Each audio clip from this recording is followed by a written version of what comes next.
नमस्कार भाई लोग, कैसे हो आप लोग? कमेंट में ज़रूर बताना। बज रहे हैं रात के 11:30 और हम नहा धो के मनोरंजन करके ब्रश व्रश करके फ्रेश होके अब बैठे हैं। ठीक है। लेकिन हाँ, मुंह धो के बैठे हैं जिसमें फ्रेशनेस रहे। ठीक है, क्योंकि समय है सोने का सबका, और आप लोग के लिए, क्योंकि सबको यूनिट चाहिए पाँचों तक हर एक सब्जेक्ट का, like biostatistic, static, instrument analysis, not sorry, ये कहाँ पे चले गए, सोशल हेल्थ, प्रिवेंटिव फार्मेसी, ठीक है, फार्माकोविजिलेंस, मतलब जो सब्जेक्ट हैं वो सबको सबकी नोट्स चाहिए विद एमसीक्यूज। तो थोड़ा जगना पड़ेगा ना यार आप लोग के लिए। चलो कोई बात नहीं। आज हम बेटा बात करेंगे। एक्चुअली हम आपसे कई चीज़ पूछना चाहते हैं, तो पहले ध्यान से सुनिएगा। हम पहले पूछेंगे क्या, सबसे पहले वीडियो को स्टार्ट करते हैं without wasting any more time. And the point is कि आप लोग एक काम करिएगा कि वीडियो को देखने से पहले आप एक काम करिएगा, इसको थोड़ा मिनिमाइज़ करके, आप लोग अगर बुरा ना माने, अगर आपको कोई प्रॉब्लम ना हो, तो आप लोग एक बार अपना नाम और आप लोग हैं कहाँ से, ठीक है, ये ज़रूर डालिएगा। मैं एक्चुअली देखना चाहता हूँ कि हमारी जो ऑडियंस है वो कहाँ कहाँ तक है। ठीक है, मेरी ये जो वीडियो पहुँच रही है वो दरअसल कहाँ कहाँ तक पहुँच रही है, ये मैं थोड़ा देखना चाहता हूँ। अगर आपको प्रॉब्लम ना हो तो, वो चाहे गर्ल्स हो चाहे बॉयज़ हो, अगर ना प्रॉब्लम हो तो आप प्लीज़ मेक श्योर कमेंट ज़रूर करिएगा।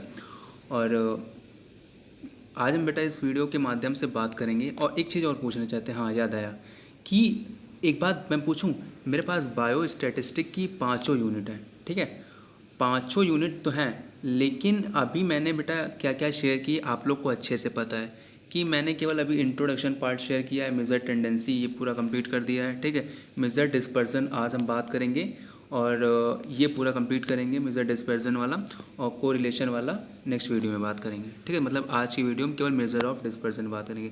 लेकिन और लास्ट यूनिट मैंने शेयर की थी, लास्ट वीडियो में ये पूरी मैंने यूनिट शेयर कर दी थी, जिसमें से आपको factorial design, design and analysis experiment और हिस्टोरिकल डिज़ाइन, इसमें भी मैंने 2 टॉपिक अभी छोड़े हैं, इसको भी बताना है। ठीक है, और आप लोग काफ़ी फ्रेंड्स की क्या कहते हैं, काफ़ी कमेंट आ रहे हैं कि सर आप 4th यूनिट की बनाइए। तो मेक श्योर बेटा मैं पूरा बना दूंगा। लेकिन एक क्वेश्चन बेटा ये उठ रहा है मेरे मन में कि मैं ये सोच रहा हूँ कि क्यों ना MCQ स्टार्ट किया जाए। मैं ये सोच रहा हूँ कि MCQ स्टार्ट करूँ और पाँचों यूनिट का MCQ दूँ। अगर आप लोग कहो तो, अगर आप लोग कमेंट बॉक्स में कहो कि क्या MCQ सारा बताना चाहिए पाँचों यूनिट का केवल, या आप लोग को पहले थ्योरी प्रोवाइड कराएं, पहले पूरा पाँचों यूनिट समझा दें, उसके बाद उसी समझाए हुए यूनिट से आपको MCQ दें। आप दोनों के पास आपके पास 2 ऑप्शन हैं, आप जैसा कहेंगे वैसा हम फॉलो करेंगे। ठीक है, और स्टार्ट करते हैं वीडियो को। मेजर ऑफ डिस्पर्सन बात करेंगे, जैसा कि अगर आपको ऐसा चाहिए जैसे मैं अभी कंटिन्यू रखूँगा, मतलब ये पूरी नोट्स आपको शेयर करूँगा, ऐसा अगर चाहिए तो आप लोग ये भी बता सकते हो, या आपको केवल MCQ चाहिए और विथ पॉइंट वाइज चाहिए, जैसे कि लास्ट वीडियो में मैंने सोशल हेल्थ प्रिवेंटिव फार्मेसी में मैंने बताया, उस तरह चाहिए तो वो भी बता सकते हो। ठीक है, चलो वीडियो को स्टार्ट करते हैं, बात करते हैं measure of dispersion.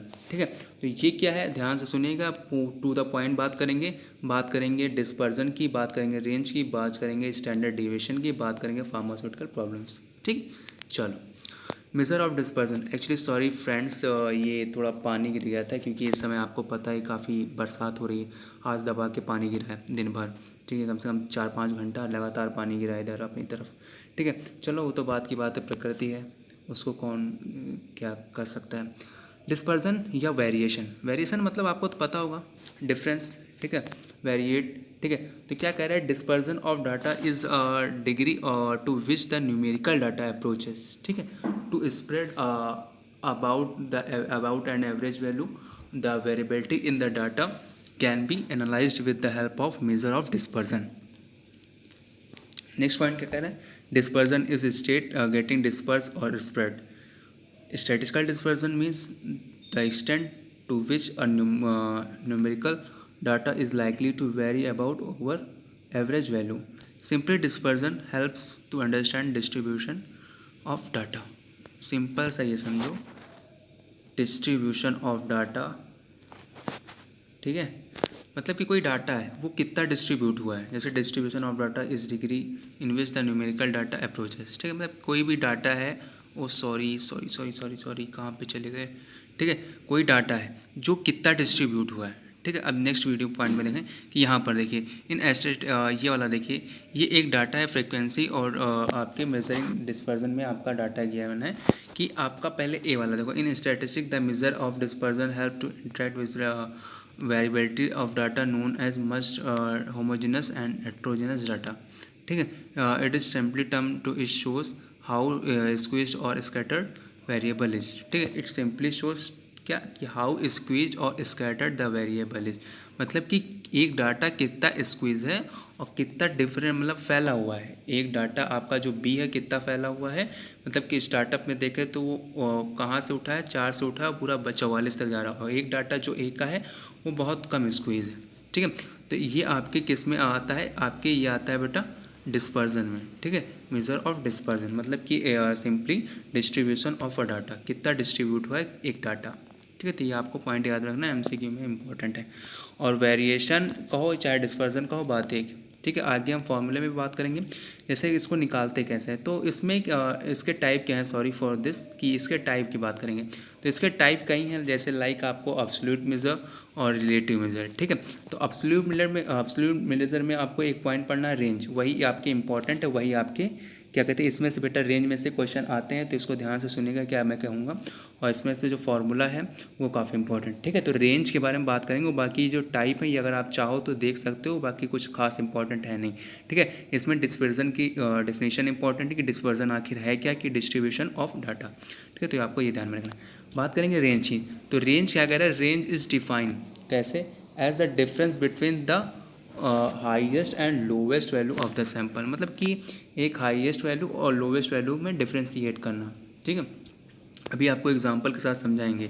The relative measure of range is known as coefficient for, एक मिनट बेटा, कोफिशिएंट रेंज। ठीक है, the relative measure of range is known as coefficient range. आगे क्या कह रहे हैं, mathematically if the highest value L and the lowest value what, कुछ भी ले लो, लोवेस्ट वैल्यू एल। ठीक है, अरे यार सिंपल सा है, the highest value H and the lowest value L. ठीक है, then the range of the range क्या होगी एच माइनस एल। ठीक है, ये देखो लिखा है, रेंज आपकी क्या होगी एच माइनस एल। ठीक है, कोफिशिएंट ऑफ रेंज क्या होगा, आप कोफिशिएंट ऑफ रेंज देखो, आपको रेंज का फॉर्मूला ध्यान में रखना है और कोफिशिएंट ऑफ रेंज का फॉर्मूला ध्यान में रखना है। ठीक है, क्योंकि the relative measure of range is known as coefficient measure. ठीक है, तो इसका फॉर्मूला क्या होगा, H minus L coefficient measure का, ठीक, अपॉन एच प्लस एल। ठीक है, ये कोफिशिएंट मेजर अगर निकालेंगे तो निकालेंगे। ठीक है, अब फॉर एग्जांपल देखो, फॉर एग्जांपल आपका क्या कह रहा है, in the two database below. ठीक है, तो आपका ये डाटाबेस 1 और डाटाबेस 2, तो डाटाबेस में आपके असेंडिंग ऑर्डर में दिया है, ये भी आपके असेंडिंग ऑर्डर में दिया है डाटाबेस 2। ठीक है, तो database 1 has a range of 38 minus 28 is equal to while, मतलब कि इसमें से अगर देखा जाए कि इसमें से अगर आप रेंज निकालो तो सबसे ज़्यादा कौन, आपको पता है कि H minus L, highest value minus lowest value, तो हाईएस्ट वैल्यू इसमें 38 है, 38 ले लिया, और लोवेस्ट वैल्यू कितनी यहाँ पर टॉप पर है जो 20 है, तो इज इक्वल टू आपका क्या आया, माइनस करने के बाद 18। ठीक है, तो ये आपको ध्यान में रखना है। उसी तरह डाटाबेस 2 में, डाटाबेस में 2 में क्या कर रहा है, डाटाबेस 2 में क्या कर रहा है, इसमें आपकी हाईएस्ट वैल्यू क्या है 52 और लोवेस्ट वैल्यू क्या है 11, तो 52 में से अगर आप माइनस करोगे 11 तो आपका 41 आएगा। ठीक है, और उधर क्या आया था, उधर आपने माइनस किया था 38 में से कितना माइनस किया था, देखो स्क्रीन पर आप देखो 20 माइनस किया था। ठीक है, तो आपका कितना आया था, आपका आया था बेटा 18। ठीक है, अब यहाँ पर आप देखो एक 18 आया है, एक 41 आया है, तो आपका अब देखो यहाँ पर देखो the database two has a broader range hence the more variability than data. ठीक है, मतलब कि इसकी वेरिएबिलिटी ज़्यादा होगी जिसकी रेंज ज़्यादा होगी, तो इसकी रेंज कितनी आई थी 41 और इसकी रेंज कितनी आई थी 18। तो डाटाबेस 1 डाटाबेस 2 की रेंज निकाला, और किसकी सबसे ज़्यादा है, डाटाबेस 2 की रेंज सबसे ज़्यादा है, और जिसकी रेंज ज़्यादा होगी उसकी मोर वेरिएबिलिटी होगी। ठीक है, वो मोर वेरिएबल होगा, ये आपको ध्यान में रखना है। ठीक है, आगे क्या कह रहा है, आगे क्वेश्चन आया है आपका, calculate the range coefficient of range for the following data regarding HB। ठीक है, haemoglobin of the patient 10 patient. ठीक है, तो एच बी क्या है, एक पर पेशेंट का हीमोग्लोबिन 9.1, 8.3, ये सब आपके हीमोग्लोबिन दिए हैं, ठीक है। उसके बाद इसका सॉल्यूशन कैसे करेंगे, we have the highest value और इज़ 13.2, हाईएस्ट वैल्यू क्या है 13.2 एंड लोवेस्ट वैल्यू क्या है 8.3। अब द रेंज क्या होगा H माइनस एल, आपको पता है, तो ये आपका आंसर आ जाएगा जब निकालने के बाद। अब कोफिशिएंट रेंज क्या होगा ये कर देंगे, ठीक है। तो आप जब ये निकालेंगे तो आपका लास्ट में आंसर क्या आ जाएगा बेटा, आपका लास्ट में आंसर आ जाएगा 4.9, ठीक है। तो ये आपको ध्यान में रखना। सो उसके बाद डिवाइड करेंगे तो लास्ट में आपको ये आंसर आ जाएगा। स्टैंडर्ड डिविएशन क्या करा है, तो स्टैंडर्ड डिविएशन भी काफ़ी इंपॉर्टेंट है, इसके सारे फॉर्मूले आपको ध्यान में रखने चाहिए, क्या क्या फॉर्मूले होंगे वो मैं आपको बताता हूँ, ठीक है। तो ये इसमें से सवाल भी काफ़ी इंपॉर्टेंट है और आते हैं, ठीक है। तो इसको ध्यान से देखिएगा और इसको बात करते हैं स्टैंडर्ड डिविएशन क्या होता है। तो standard deviation is a square root of arithmetic mean, ठीक है। क्या है, square root of arithmetic mean of the square deviation of item taken from the algorithmic arithmetic mean, ठीक है, ठीक है। It is used most commonly in statical analysis method to calculate, ये देखते हैं, ठीक है। इसमें से इंपॉर्टेंट स्टेप 1 क्या करेंगे, कैलकुलेट मीन एक्स बार, ठीक है। स्टेप 2 क्या करेंगे, find the deviation of observation from mean that is D X, ठीक है। स्टेप 3 क्या करेंगे, take the square these deviation that is D X to D X square, take the चौथा क्या करें, take the summation of these their square deviation that is summation D X square, ठीक है। फिर अप्लाई द फॉर्मूला, फॉर्मूला क्या है आपका ये, ठीक है। तो ये आपको फॉर्मूला ध्यान में रखना होगा, क्या है एच डी, ठीक है, एच डी ब्रैकेट में सिग्मा, ठीक है, और अंडर रूट क्या है समेशन डी एक्स स्क्वायर, ठीक है, अपॉन एन, ठीक है। तो ये आपको फॉर्मूला याद रखना है या ये, ठीक है। दो फार्मूले हो सकते हो फ्रेंड, ज़्यादातर फार्मूले एमसीक्यू में आते हैं, ठीक है। तो आपके पूछ लेगा कि इसमें से कौन सा स्टैंडर्ड डेविएशन का फॉर्मूला है, ठीक है। तो आपके ये दोनों फार्मूले होते हैं, आपको दोनों दे देगा तो आपको both A and B option आपका सही होगा, ठीक है। ऐसे आते हैं क्वेश्चन, ठीक है। तो इसका सॉल्विंग कैसे करेंगे, ये मेथड आपको ध्यान में रखना है, क्या क्या मेथड होते हैं, इसका स्क्रीनशॉट लेकर आप अपना नोट्स बना सकते हैं, ठीक है। तो इसको सॉल्विंग कैसे करेंगे, कितने मिनट की वीडियो करते हैं, 12 मिनट का हो गया यार, ठीक है।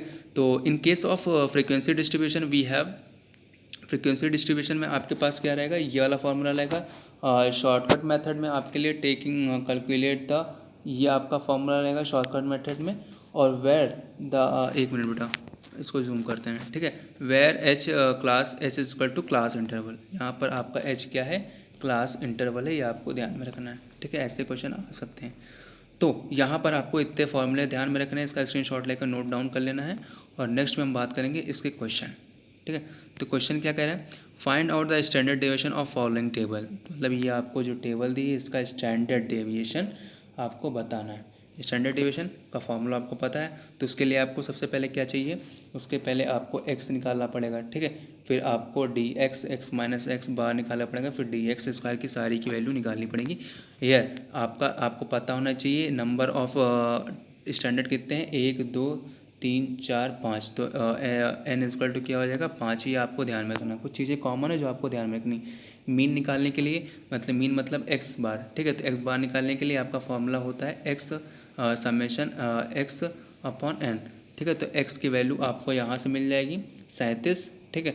37/5 करेंगे तो आपका ऑप्शन ये आएगा 7/4, ठीक है। 7/4 आपका ये आएगा। उसके बाद एच डी स्टैंडर्ड डेविएशन आप निकालेंगे तो आपका अंडर रूट में आपका डी एक्स स्क्वायर, मतलब जो आपने ये निकाला था डी एक्स स्क्वायर की वैल्यू, ठीक है। उसके बाद n, तो n आपका 5 है, तो इसमें आपका ये आंसर आ जाएगा जब सॉल्व करेंगे। तो डी एक्स स्क्वायर कैसे निकला फ्रेंड, तो डी आपका 4.4, डी एक्स स्क्वायर निकालने के लिए पहले आपको इधर आना पड़ेगा। सबसे पहले आपको पता है कि x आपका क्या होगा 3 4 5 6, ये आपके x हैं। और कितने ओवरऑल जब आप समेशन किए तो समेशन में आपका ओवरऑल समेशन मतलब टोटल जोड़, टोटल योग मतलब टोटल जोड़ दो, ओवरऑल जितना है उतना जोड़ दो, और कितना आया समेशन कितना x कितना है 37, ठीक है। तो x आपका 37 आ गया समेशन x। उसके बाद dx निकालने के लिए आपका फॉर्मूला होता है x माइनस एक्स बार, ठीक है। तो इसमें आपकी dx निकालने के लिए x की वैल्यू गिवन है 37, ठीक है, और एक्स बार की वैल्यू आपने यहाँ पर निकाली 7.4, ठीक है। तो 37 में से 37 आया ना, एक मिनट, हाँ एक मिनट, एक्स की वैल्यू आपकी 3 है ना, sorry sorry sorry sorry, overall का नहीं, केवल एक्स का देखना है, x1 x2 x3 x4 x5, ठीक है, ऐसे देखना है। तो x1 क्या है आपका 3, तो 3 में से 7 पॉइंट जब 4 माइनस करेंगे तो आपका क्या आएगा -4.4, ठीक है। तो ऐसे आपको ध्यान में रखना है, ऐसे सारा सॉल्यूशन करना है और आपको फिर dx² की वैल्यू निकालनी है। जब आप करेंगे तो आपका ये 29.2 आएगा, ठीक है। तो इसी तरह आपके जब dx² निकल गया और फिर क्योंकि इसमें आपको दो ही चीज़ चाहिए, क्या चाहिए, dx² चाहिए और n चाहिए, n आपका ऑलरेडी गिवन रहता है। तो dx² के लिए आपको ये दोनों काम करने पड़ेंगे, क्या कि आपको सबसे पहले x निकालना पड़ेगा, फिर आपको dx का निकालना पड़ेगा, फिर आपका dx² निकलेगा, ठीक है। क्योंकि dx² मतलब क्या, dx² मतलब बेटा ये कि dx बार का जो ये 4.4 आया है इसको डबल x क्या आया है, x2 है ना, तो 4.4 को डबल इंटू करो तो आपका ये आया, फिर 4.0 का ये जो आया है इसको डबल इंटू करो, फिर ये जो आया है इसको आप डबल इंटू करोगे तो आपका जो आंसर आएगा, उसके बाद टोटल dx² का जोड़, फिर उसके बाद आपको इस वैल्यू में यहाँ पर समेशन में पुट करके आपका जो अंडर रूट में आंसर आएगा वही आंसर, ठीक है। तो लास्ट में जब आप अंडर रूट खोलेंगे तो आपका 2.46 ऐसे क्वेश्चन लगते हैं, ठीक है। तो आप ये ध्यान में रखिएगा। नेक्स्ट क्वेश्चन एग्जाम्पल क्या करें, नेक्स्ट एग्जाम्पल कह रहा है, in the survey of 150 family in villages the following distribution of ages children are found, ठीक है। तो इसमें एजेस ऑफ चिल्ड्रन दी गई है, नंबर ऑफ फैमिलीज़ क्या है तो आपको ये दी गई हैं, ठीक है।